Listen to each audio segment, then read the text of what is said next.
Hi friends, இன்றைக்கி வந்து நம்ம 6th ஸ்டாண்டர்ட்லேருந்து தமிழ் வந்து பார்க்கலாம். ஆல்ரெடி குரூப் 4க்கான எல்லா எக்ஸாமும் முடிஞ்சிச்சு. நெக்ஸ்ட் இப்போது குரூப் 2 அண்ட் குரூப் 2A எல்லா ஸ்டெப் எடுத்துகிட்ருக்காங்க. ஸோ இப்போ நம்ம ஃப்ரெஷ்ஷாக ஸ்டார்ட் பண்ணுறதா இருந்தால் எந்த ஒரு விஷயமே லைன் பை லைன் படிக்கணும். That will be most important in Tamil. ஏன்னா தமிழில் நம்ம 100 மார்க் எடுத்துட்டோன்னா அதர்வைஸ் நம்ம எல்லாமே கிளியர் பண்ணுறது ரொம்ப ஈஸியாக இருக்கும். ஸோ நம்ம ஒரு தடவை தெளிவாக படிச்சுட்டோன்னா அங்கே ரிவிஷன்ஸ் எடுக்கும் போது நம்மளுக்கு அவ்வளோ தெரியாது. ஸோ நம்ம போகிற போக்கில் இந்த மனப்பாடம் பண்ணுறதாகும். ஓகே, ஒரு தடவை ஸ்லைஸ் பார்த்துட்டோம், ஓகே பார்த்துக்கலாம் அப்படின்னு படித்தோன்னா நம்மளுக்கு மறந்து போயிடும். எந்த ஒரு விஷயமா இருந்ததும் லைன் பை லைன் படிக்கணும், அதை புரிஞ்சிட்டு படிக்கணும். அப்படி படித்தா மட்டும்தான் அது நம்மளுடைய மனசில் நீண்ட நாள் ரொம்ப நாட்களுக்கு மனசில் உறுதியாக இருக்கும். இப்போது இந்த டிஎன்பிஎஸ்சி எக்ஸாம்ஸ் எல்லாமே நம்மளுக்கு ரொம்ப ஸ்கோப் கொடுக்குற ஒரு சப்ஜெக்ட் என்னென்னு பார்த்திங்கன்னா தமிழ். ஸோ நம்ம தமிழுக்கு அதிக இம்பார்ட்டன்ட் கொடுக்கணும், லைன் பை லைன் படிக்கணும். ஸோ அதனால் 6th ஸ்டாண்டர்ட் ஃபர்ஸ்ட் இயரில் நம்ம யார் பார்க்க போகிறோம்னா இன்பத்தமிழ். ஸோ இன்பத்தமிழ் என்ற நூலை எழுதியவர் யாருன்னா பாரதிதாசன் அவர்கள். ஏன்னா ஃபஸ்ட் எடுத்த உடனே இன்பத்தமிழ். ஸோ இன்பத்திற்கு தாசன் யார்? பாரதி. இன்பம் என்பது ஒரு வகையான விஷயம். இப்போ எப்போவுமே தாசன் என்னன்னு சொல்லுவாங்க? ஆசிரியர். ஸோ இன்பத்துக்கு ஆசிரியர் யார்? பாரதி. ஸோ இன்பத்திற்கு தாசன் யார்? பாரதி. இப்போ நம்ம பாடல் வரிகளில் போயிடலாம். ஃபஸ்ட்டு லைன் பை லைன் படிங்க. அந்த லைனில் பாரதிதாசன் அவர்கள் தமிழை எதற்கு உவமையாக கூறியிருக்கான்னு பார்க்கலாம். ஸோ தமிழுக்கும் அமுதென்று பேர், அந்த தமிழ் இன்பத் தமிழ் எங்கள் உயிருக்கு நேருன்னு சொல்லியிருக்காங்க. ஸோ ஃபஸ்ட் எடுத்தோன்னே அவங்க என்ன சொல்கிறாங்க? தமிழ் அமுதென்று பெயர், அந்த தமிழ் இன்பத் தமிழ் எங்கள் உயிருக்கு நேர். தமிழ் என்பது உயிருக்கு நேர். ஸோ இந்த மாதிரி பாடல் வரிகளை கொடுத்துட்டு, ஸோ இந்த வரிகளில் பாரதிதாசன் அவர்கள் தமிழை எதனுடன் உவமைப்படுத்தி கூறியுள்ளார். ஸோ இதில் ஸ்டார்டிங்லேருந்து ஹெண்டின் வரைக்கும் நிறைய விஷயத்தோட உவமைப்படுத்தி கூறியிருப்பார். ஆனால் இந்த வரிகளில் பர்டிகுலராக இந்த வரிகளில் அவ எதை பற்றி கொடுத்துருக்காரு அப்படின்னு கேட்பாங்க. ஸோ இதில் அமுதம். ஸோ அமுதம்ன்றதுக்கு வேறு ஒரு பேர் இருக்குது, தேன். இந்த மாதிரிலாம் சூஸ் பண்ணியெல்லாம் கேட்பாங்க. ஸோ தமிழுக்கு அமுதென்று பேர், அந்த தமிழ் என்ப தமிழ் எங்கள் உயிருக்கு நேருன்னு சொல்லியிருக்காங்க இல்லையா? இந்த வரிகளில் பாரதிதாசன் அவர்கள் தமிழை அமுதத்திற்கு இணையான தமிழ் என்று உவமைப்படுத்தி கூறியுள்ளார்னு சொல்லியிருப்பாங்க. நெக்ஸ்ட்டு தமிழுக்கு நிலவென்று பெயர், இன்பத் தமிழெங்கள் சமூகத்தின் விளைவுக்கு நீருன்னு சொல்கிறாங்க. ஸோ தமிழுக்கு இன்னொரு பேர் என்ன? நிலவு. அது எதற்கு நிகரானது அப்படின்னு கேட்டோன்னா சமூகத்தின் விளைவுக்கு நீர் இருக்கு இல்லையா, அதற்கு இணையானதுன்னு சொல்லியிருக்காங்க. அதோட பேர் மட்டும் நிகர் என்பது வேறு, பேர் என்பது வேறு. ஸோ நிறைய பேர் இருக்குது. ஃபஸ்ட்டு அமுதென்று பெயர், நிலவென்று பெயர், மனமென்று பெயர், அந்த மாதிரி நிறைய கொடுத்துருக்காங்க. ஸோ இதில் என்ன ஓமைப்படுத்தி குறிப்பாங்கன்னு கேட்பாங்க. ஸோ தமிழை அமுத இணையாகவும், இதில் தமிழை நிலவிற்கு ஓமையாகவும், இந்த லைனில் தமிழுக்கு மனம் என்று பெயர் என்று மனத்துடன் ஓமைப்படுத்தி கூறியுள்ளார் பாரதிதாசன் அவர்கள்.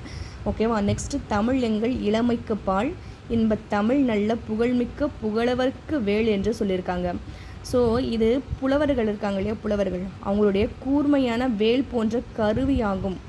நல்ல புகழ்மிக்க புலவர்களுக்கு கூர்மையான வேல் போன்ற கருவியாகும். ஏன் அப்படி சொல்கிறாங்க? தமிழ் புலவர்னாவே என்னது? அவங்களோட பேச்சில் என்ன இருக்கும்? தமிழ். அந்த தமிழ் எப்படி இருக்கும்? நேர்த்தியானதாக இருக்கும். அவங்களோட பேச்சு அவங்களோட வார்த்தைகள் ஒவ்வொன்றுமே நேர்த்தியாக அழகாக இன்பச்சுமை மிக்க தமிழ் வரிகளில் வந்து பேசுவாங்க. நம்ம வட்டார மொழிகளில் பேசுகிறோம் இல்லையா, அந்த மாதிரி பேசாமல் ரொம்ப சிறப்பாக பேசுவாங்க. அதை தான் அவங்க சொல்லியிருக்காங்க. புலவர்களுக்கு இணையான தமிழ், புலவர்களில் கூர்மையான வேல் போன்ற கருவியாகும் அப்படின்னு சொல்லியிருக்காங்க. அது மட்டும் இல்லாமல் தமிழ் எங்கள் உயர்விற்கு எல்லையாகிய வானம் போன்றது. வானமளவு என்ன சொல்லியிருக்காங்க? தமிழ் உயர்ந்து நிற்கும் வானம் இருக்கு இல்லையா, ஸோ அந்த வானத்திற்கு இணையானதுன்னு சொல்லியிருக்காங்க. அது மட்டும் இல்லாமல் எங்கள் சோர்வை நீக்கி ஒளிரச் செய்யும் தேன் போன்றது. நம்ம சோர்ந்து உக்காந்து இருக்கும் போது மற்றவங்க யாராவது இன்பத் தமிழில் பேசும்போது நம்ம சோர்வாக இருந்தால் கூட அந்த தமிழ் வந்து நம்மளுடைய சோர்வை வந்து நீக்கிருமா. ஸோ நம்மளுடைய சோர்வை நீக்குகின்ற ஒளிரச் செய்யும் தேன் போன்றது தமிழ் அப்படின்னு பாரதிதாசன் அவர்கள் வந்து குறிப்பிட்டிருக்காரு. அது மட்டும் இல்லாமல் ஃபைனலாக என்ன சொல்லியிருக்காரு? தமிழ் எங்கள் அறிவுக்கு துணை கொடுக்கும் தோல் போன்றது, தமிழ் எங்கள் கவிதைக்கு வைரம் போன்ற உறுதிமிக்க வாளாகும். தோல் வாள், அந்த ராமிங் பார்த்தீங்களா? ஸோ தோல் போன்றது, தோல்னா அறிவுக்கு தோல், அறிவானவர்கள் வந்து தோலுக்கு தோல் கொடுப்பாங்கன்னு சொல்லுவாங்களே, அந்த மாதிரி ஞாபகம் வச்சுக்கோ. ஸோ அறிவுக்கு தோல். அப்புறம் என்ன சொல்லியிருக்காங்க? வைரத்தின் வாள், வைரத்தின் வாள், வாள் வைரத்தால் செய்யப்பட்டிருக்கும், அந்த மாதிரி ஷார்ட்கட் ஞாபகம். வாள் எதெல்லாம் செஞ்சுருக்காங்க? வாளால் செஞ்சுருக்காங்க. ஸோ இன்பத்தமிழ்லாம் இன்பத்திற்கு தாசன் பாரதி. ஸோ பாரதிதாசன் நிறைய பேர் வந்து சொல்லியிருக்காரு. அமுதென்று பேர், நிலவென்று பேர், மனமென்று பேர், இளமைக்கு பால் அப்படின்னு சொல்லியிருக்காங்க. வானம் போல உயர்ந்து காணப்படுகிறது தமிழ், புலவர்களுக்கு நேர்த்தியான மொழியை கொடுப்பதனால் இது வந்து புலவர்களுக்கு வேல் போன்றது அப்படின்னு சொல்லியிருக்காங்க. வான் போல உயர்ந்து காணப்படுகிறதுன்னு சொல்லியிருக்காங்க. அறிவுக்கு தோல் போன்றது, வைரத்தின் வாள் போன்றது அப்படின்னு சொல்லியிருக்காங்க. ஸோ ஒரு தடவை எப்போவுமே லைன் பை லைன் நம்ம பார்த்துட்டோன்னா இந்த மாதிரி ஷார்ட்கட் வச்சுக்கணும். சில டைம்ஸில் பாரதிதாசனா அப்படின்னு ஞாபகம். எப்போவுமே வந்து யார் இப்படின்னா யார் இந்த மாதிரி கொஷின் டைப்பில் வர மாதிரி இருந்துச்சுன்னா அதுக்கு நான் நிறைய ஷார்ட்கட் சொல்லிட்டேன் பாரதியாருக்கு. இந்த மாதிரி இன்பத்தமிழ், இன்பத்திற்கு தாசன் பாரதி, தாசன் என்பது ஆசிரியர். ஸோ யார் அவங்க தொகுப்பா இன்பம்னாவே அது தாசன் தான்ப்பா, பாரதிதாசன். அந்த மாதிரி ஒரு ஷார்ட்கட் வச்சுக்கோங்க, ஓகேவா? நெக்ஸ்ட்டு அவரை பற்றி ஒரு நூல் வெளி பார்க்கலாம். ஸோ அங்கே பார்த்தேன்ல, தமிழுக்கு அமுதென்று பெயர், நிலவென்று பெயர், மனம் என்று பெயர். ஸோ எதனோட ஒப்புமைப்படுத்தி கூறியிருக்காருன்னா அமுது, நிலவு, மனம், பால், வானம், தோல், அந்த மாதிரி நிறைய பொருட்களோட உவமைப்படுத்தி சொல்லியிருக்காங்க. ஸோ கொஷின்ஸில் வந்து கேட்பாங்க. ஸோ பாரதிதாசன் அவர்கள் உவமையாக்கிய பொருள்களில் அல்லாதது எதுன்னு கேட்பாங்க. ஸோ அமுதுக்கு கொடுத்துட்ருக்காங்க, நிலவு கொடுத்துருக்காங்க, மனமு கொடுத்துருக்காங்க, வாள், தோல், வானம், பால் எல்லாமே கொடுத்துட்ருக்காங்க. ஸோ இதுலேருந்து ஏதாவது ஒரு 3 ஆப்ஷன்ஸ் காமனாக கொடுத்துட்டு இல்லாத ஒரு விஷயத்தை கேட்டு கேட்பாங்க. ஸோ அப்படிங்கும்போது அதை டிக் பண்ணால் we have to get the right answer. Next வந்து நூல்வெளி பார்க்கலாம். அவருடைய இயற்பெயர் வந்து என்னென்னா சுப்புரத்தினம். நான் சொல்கிறேங்க, சுப்புரத்தினம். பாரதியாரின் கவிதைகள் மீது கொண்ட பற்றின் காரணமாக தம் பெயரை பாரதிதாசன் என மாற்றிக்கொண்டார்.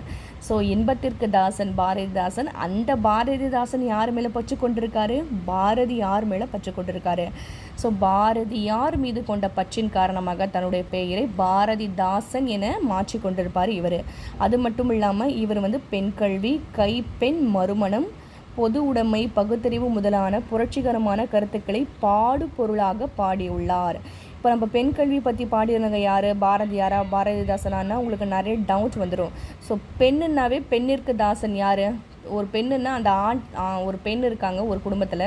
ஸோ அந்த பெண்ணை என்ன தான் ஒரு இதாக இருந்தாலும் அந்த பெண்ணை கொஞ்சம் ஆட்டி அடைக்கிறது, அவங்களுக்கான தாசன் ஒரு கணவராகவோ இல்லை வீட்டுக்கு பெரியவராக இருக்கிற ஒரு ஆண்மகராக தான் இருப்பார். ஸோ பெண் கல்வி, கைப்பெண், அந்த மாதிரி பெண்ணுன்னு வந்துச்சாவே பெண்ணு, பெண் கல்வி, கைப்பெண் மறுமணம், இந்த மாதிரி பெண்ணுக்கு பொதுவாக யார் தாசனாக இருப்பாங்களா? பாரதி தான் தாசன்னா ஆசிரியர். ஸோ பெண் கல்வி, கைப்பெண் மறுமணம், பொதுவாக பெண்ணுக்கு பொதுவாக யார் தாசன்? பாரதி.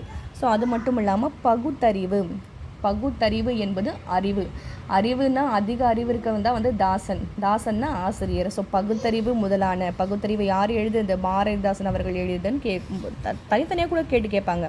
ஸோ பகுத்தறிவு முதலான புரட்சிகரமான கருத்துக்களை பாடு பொருளாக பாடியுள்ளார். எனவே இவர் புரட்சி கவி என்று போற்றப்படுகிறார். புரட்சி